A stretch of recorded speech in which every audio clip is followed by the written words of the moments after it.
शिवडीतील सभेमधून राज ठाकरेंनी उद्धव ठाकरेंवर घणाघात केलाय। शिवसेना सोडून गेलेले गद्दार नाहीत, खरा गद्दार उद्धव ठाकरे आहे असं राज ठाकरे म्हणालेत। आणि उद्धव ठाकरे खाष्ट सासूसारखे आहेत, त्यांना सुना सोडून गेल्या असंही राज ठाकरेंनी म्हटलंय। उद्धव ठाकरेंना कंटाळून अनेकांनी शिवसेना सोडली असा आरोप सुद्धा ठाकरे यांनी केलाय। महाराजांची प्रतिमा देखील हातामध्ये घ्यायला जो माणूस ज्याला लाज वाटते त्यांच्याबरोबर जाऊन हे बसलेत। आणि का बसले होते? स्वतःचा स्वार्थ, बस मला मुख्यमंत्री करा। एका माणसाने सगळे अख्खी पक्षाची वाट लावली। अनेक लोक निघून गेले, त्या लोकांना हे म्हणतात गद्दार आहेत। अरे गद्दार तर घरात तिथे बसलाय ज्यांनी पक्षाची गद्दारी केली।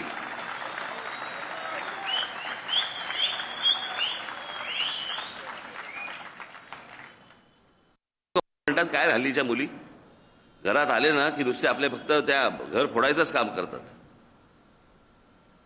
तिसरी मुलाचं लग्न होतं, तिसरी सून येते, तिसरी सून आल्यावरती परत सासूशी भांडण सुरू होतं।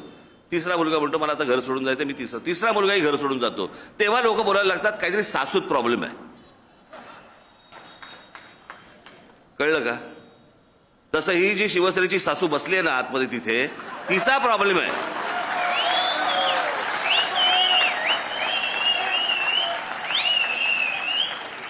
ही जी मुलं सोडून गेली ना त्यांचा नाही प्रॉब्लेम सासूचा आहे।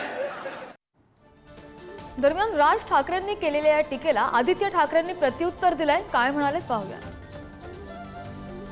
काय झालंय, गुंसे प्रमुखांवर आम्ही कधी बोलत नाही। गुजरात नवनिर्माण सेना आता अशा परिस्थितीत आहे, मी त्यांच्यावर वैयक्तिक कधी बोलत नाही। आम्ही आमच्या मर्यादा पाळतो।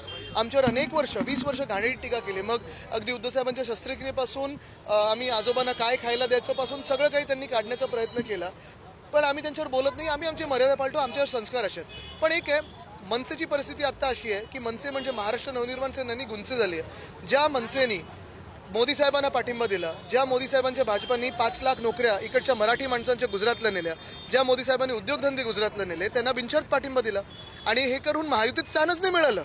मग आता मनसे गुंसे हातपाय मारतात।